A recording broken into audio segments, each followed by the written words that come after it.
తనకిష్టులైన వారిని తన వైపు తిప్పుకోవడానికి ఆయన ఏం చేస్తాడంటే శిక్షణ ఇస్తాడట.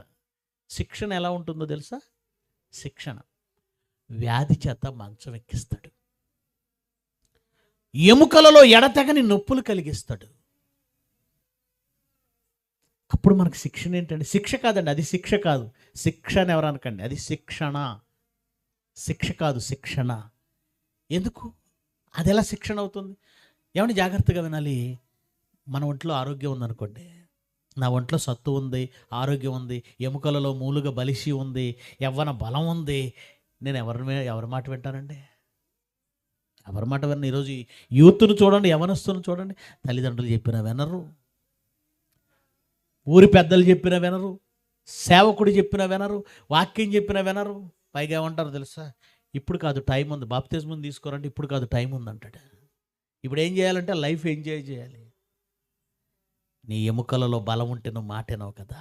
అందుకని దేవుడు ఏం చేస్తాడంటే మంచం మీద ఎక్కిస్తాడు, బెడ్. అక్కడికి ఎక్కించడానికి ఉద్దేశం ఏంటంటే ఆయనకు ఒక ప్రణాళిక ఉందండి. ఏమని సహజంగా మీరు ఆలోచించండి. ఎప్పుడు ప్రార్థన, వాక్యం, దేవుడు, ఈ పదాలు పలకని మనం క్రైస్తవులమే. పేరుకి ఎవరు మనం? క్రైస్తవులు. చాలామంది బాప్తిజం తీసుకోవడం, దేవుని దగ్గరికి రావడం, దేవుని కోసం బ్రతకడం, ఇవేవి ఉండవు. కానీ అలాగని దుర్మార్గులేం కాదు, హంతకులు కాదు, వ్యభిచారులు కాదు, మోసగాళ్ళు కాదు, దోచుకోవడం కాదు, మారరు. అప్పుడు దేవుడు ఏం చేస్తాడంటే చిన్న రోగం ఇచ్చి మంచం ఎక్కిస్తాడు. అంతకుముందు గుడి, దేవుడు, బైబిల్ అంటే పట్టని మనం ఎందుకు హాస్పిటల్ బెడ్ మీద పడగానే పక్కకు బైబిల్ వచ్చేస్తుంది. వచ్చిందా? ఆరోగ్యం ఉన్నప్పుడు బైబిల్ పట్టుకోరండి, పట్టుకుంటాడా? ఏం పట్టుకుంటుందా? అమ్మ ఆరోగ్యంగా ఉన్నావు కదా, బైబిల్ తీసుకుంటుందా? తీసుకోదు. ఎప్పుడైతే మంచం ఎక్కామో బైబిల్ వస్తుంది, భక్తి వస్తుంది, సేవకులు వస్తే ఇలాంటి ఉంటాడు, మాట్లాడలేకపోయినా. అంటే ఏంటి? ప్రార్థన కావాలంటున్నావు, బైబిల్ తల మీద దగ్గరకు వచ్చేసింది, మారతానంటున్నావు.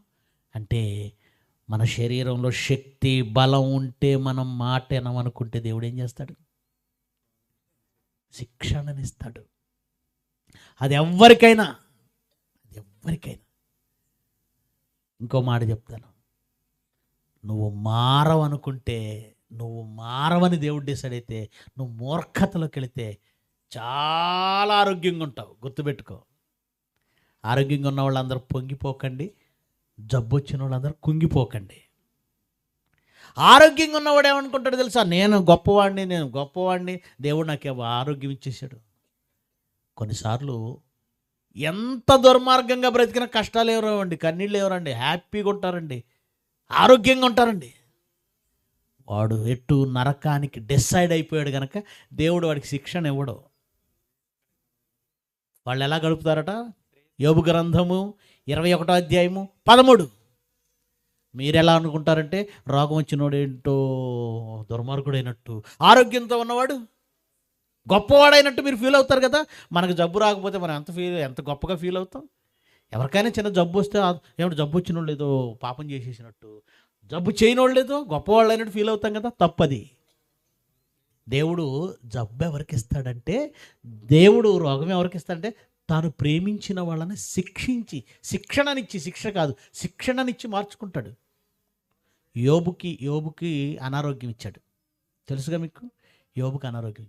స్నేహితులందరూ వచ్చి ఏం తప్పు చేసావో, ఎక్కడ పాపం చేసావో, ఎక్కడ నువ్వు పడిపోయావో, ఎక్కడ దేవుడికి విరోధయ్యావో చూసుకో అంటున్నారు. యోబు మాత్రం యథార్థవంతుడండి, చాలా యథార్థవంతుడు. మాటతో కూడా పాపం చేయని యథార్థవంతుడు. అంతటి యథార్థవంతుడికి ఒక జబ్బు వస్తే, అది కూడా ఎంత తీవ్రమైన జబ్బు ఇచ్చాడో తెలుసా? అందరూ దూషిస్తున్నారు, మనం కూడా ఆ టైప్లోనే ఉంటాం కదా. మనం కూడా స్నేహితులమైన, బంధువులమైన, పక్కింటి వాళ్ళమైనా, ఎదురింటి వాళ్ళమైనా ఒక జబ్బు వచ్చిందంటే ఎంత దుర్మార్గుడు అనుకుంటాం. యోబు కూడా సేమ్, స్నేహితులు అలాగే. కానీ ఒక మాట రాయించాడండి. ఆ మాట ఎంత ఆదరణ ఇస్తుందంటే 21:13, వారు శ్రేయస్సు కలిగి తమ దినములు గడుపుదురు, ఒక్క క్షణంలోనే ఏమైపోతారు? పాతాళానికి వెడతారు. కనుక ఏ రోగం లేకుండా నేను దిట్టగా ఉన్నాను, బ్రహ్మాండంగా ఉన్నాను, రాయిలా ఉన్నాను, 80 ఏళ్ళు గ్యారంటీ, 100 ఏళ్ళు గ్యారంటీ. నీకు జబ్బేం రావట్లేదా? ఏం ప్రాబ్లం లేదా? బాగున్నావా? అంత మాత్రం చేత నేను దేవుడికి బాగా నచ్చాను అనుకోవద్దు. దేవుడు ఒకటి డిసైడెడ్, వీడెట్టు డైరెక్ట్ కాయిన్, వీడెట్టు డిసైడ్, నరకానికి డిసైడ్. వాడు అక్కడ నరకంలో పడే యాతన బాధ ఉందే, ఇక అది వర్ణనాతీతం. దేవుడు తనకిష్టులైన వారిని తన వైపు తిప్పుకోవడానికి ఆయన జబ్బిస్తాడు, మంచం ఎక్కిస్తాడు. దాన్ని శిక్ష అన్నాడా, శిక్షణ అన్నాడు? మీ బైబిల్లో చూడండి. శిక్షణ, శిక్షణ, శిక్షణ, మార్పు. అప్పుడు ఒకటి అర్థమవుతుందండి.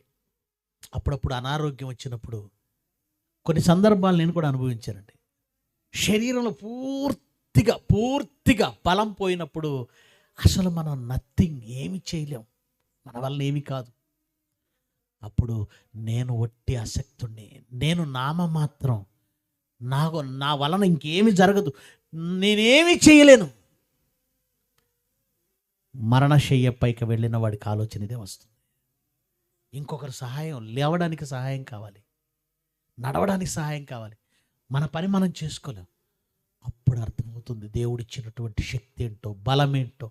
ఆయన లేకపోతే ఏమీ లేదు. అలా నిన్ను ఆలోచింపజేసి తన దగ్గరికి తెచ్చుకోవడానికి ఆయన చేసే పని. వ్యాధి చేత మంచం ఎక్కుట వలన ఒకని ఎముకలలో ఎడతగాని నొప్పులు కలుగుట వలన వాడు ఏం పొందుతాడు? శిక్షణ. దేవుడు గుర్తొచ్చాడా? వస్తాడు. బైబిల్ గుర్తొస్తుందా? వస్తుంది. నువ్వు మారాలని. రాయిలాగున్నా నాకేం రాలేదంటే నిన్ను దేవుడు వదిలేశాడు. నేను దేవుడి దగ్గరికి వెళ్ళనండి, బైబిల్ పట్టుకోనండి, చర్చికి వెళ్ళనండి, నాకేం రోగం రాదండి అనకు. దేవుడు నిన్ను వదిలేశాడు కనుక ఇప్పుడు వదిలేశాడు. అలా ఒక్క క్షణంలో ఏమైపోతావో తెలుసా? వారు శ్రేయస్సు కలిగి భూమి మీద తమ దినములు గడుపుదురు ఒక్క క్షణంలోనే. కనుక అంత మాత్రం దుర్మార్గులని అనుకోకండి. యోబుకు రోగం వచ్చింది, దుర్మార్గుడా. బేదలాజరుకు రోగం వచ్చింది, అరికాల నుంచి నడినంత వరకు, దుర్మార్గుడా. హిజ్కియాకు రోగం వచ్చింది, దుర్మార్గుడా. భక్తులండి వాళ్ళు, భక్తులు. మాట వింటారు అనుకున్న వాళ్ళనే కదండి మనం గద్దిస్తాం. ఇక వీడు మాట వినడం అనుకున్నప్పుడు మనం ఏం చేస్తాం? వద్దు, వాడు గద్దించడం కూడా వేస్ట్. వాడు కాడు. ఇక వద్దనుకున్న తర్వాత గద్దించడం కూడా చేయం. తండ్రి తను ప్రేమించు వారిని గద్దిస్తాడు, శిక్షిస్తాడు. అది బైబిల్ చెప్పింది. తండ్రి తను ప్రేమించే వారిని ఏం చేస్తాడు? శిక్షిస్తాడు, గద్దిస్తాడు. ఆ గద్దింపు వచ్చిన వాడిని దుర్మార్గుడు నువ్వు అనుకుంటే నువ్వే దుర్మార్గుడివి, నువ్వే దుర్మార్గురాలివి. దేవుడు నిన్ను వదిలేశాడు కనుక, పట్టించుకోవట్లేదు కనుక నీకే శిక్ష రావట్లేదు. నిజంగా నిన్ను ప్రేమిస్తే ఒక దెబ్బ కొట్టైనా తన దగ్గరికి తెచ్చుకుంటాడు. తెలుసా? పిల్లల మాట వినడం లేదు, స్కూల్కి వెళ్ళిపోయారు, అక్కడ అన్ని ఆట వస్తువులు, ఆ పార్క్ అంతా బాగా నచ్చింది. నేను ఇంటికి రానని చెప్పి ఏమన్నా చీకటి పడ్డాక కూడా అక్కడే ఉన్నాడు అనుకోండి పిల్లాడు. మీరేం చేస్తారు? మీ పిల్లల్ని కర్ర ఇరిగిపోయిందా కొట్టి తీసుకొస్తారు. మీరు అలా కర్ర ఇరిగిందా కొట్టడంలో ప్రేమ ఉందా, పగ ఉందా? మీరే చెప్పండి. ప్రేమే.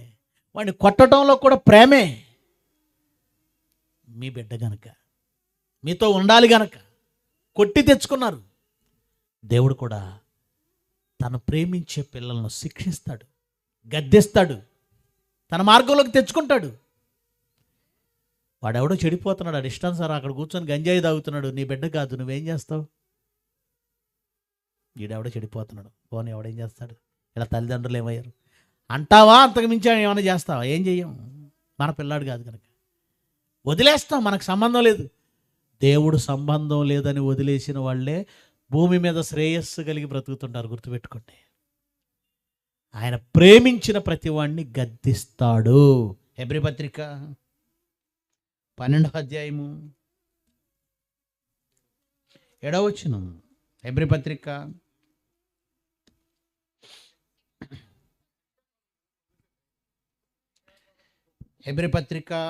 12వ అధ్యాయము